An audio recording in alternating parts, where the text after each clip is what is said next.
Alexis et Thibaut sont cousins. Ça a été ? Ouais, ça a été. À 26 et 27 ans, ils ont décidé de reprendre l'exploitation familiale.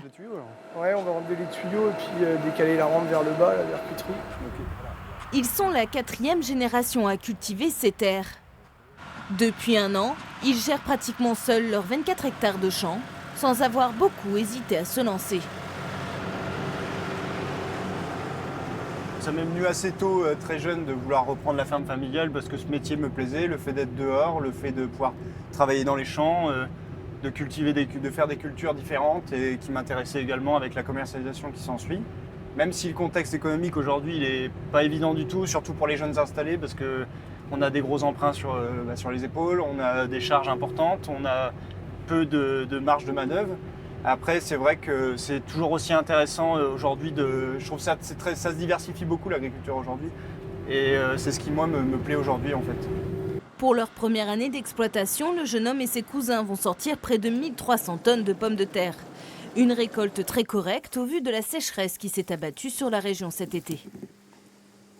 Normalement, on était sur une autre variété, ce qui nous a permis, en changeant, en fait, de diversifier nos sols. Et les nutriments qu'on lui prend. On obtient une pomme de terre qui sort de la terre avec un petit peu de terre autour d'elle, ce qui lui permet de le protéger des chocs quand elle monte dans la machine ou dans la benne. Et donc cet intérêt-là nous maintient une sécurité parce qu'une pomme de terre qui est choquée pourrit et devient creuse de l'intérieur.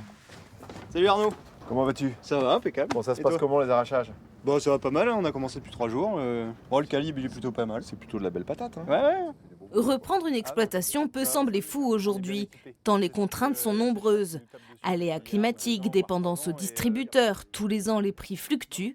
L'année dernière, le kilo de pommes de terre était affiché à 1,30 € en moyenne. Cette année, il dépasse les 1,80 €.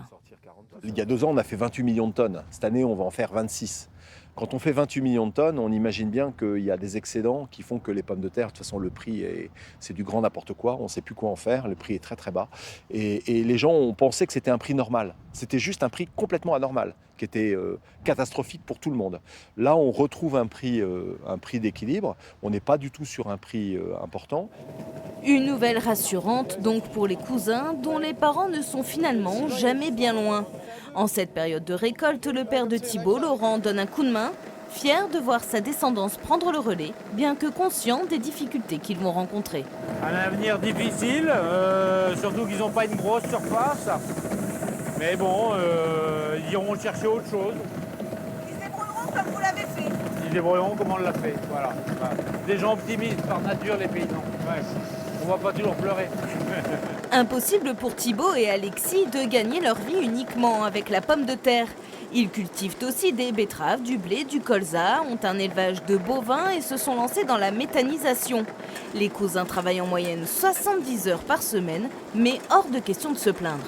Aujourd'hui, on se dégage à un SMIC parce qu'on vient de s'installer, donc on a à peu près 5 ans pour faire nos preuves et mettre un peu de côté. C'est un métier qu'on a choisi aussi, il ne faut pas non plus... on l'a fait parce qu'on aime ça. On sait les contraintes que ça a, le nombre d'heures, nous on aime bien travailler. Quand vous aimez bien votre métier, vous pouvez travailler sans difficulté. Après, c'est pas toujours évident, on est aussi là pour gagner notre vie, c'est sûr. Peut-être bientôt croquerez-vous dans l'une de leurs pommes de terre. Ces 600 tonnes vont devenir des chips et c'est dans l'usine Vico à Vic-sur-Aisne que cela se passera. C'est justement là que nous vous emmènerons demain. C'est chaud ici.